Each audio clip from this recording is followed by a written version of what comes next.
mình này mà làm cho tút không lên đi nhỉ. Như này thì lấy mấy cái chi tiết là ra. Từ từ nhá.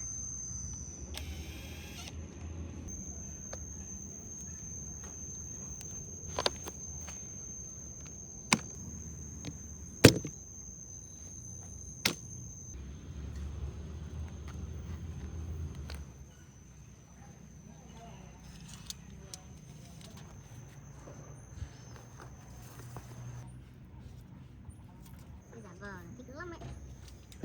Đoạn giả vờ.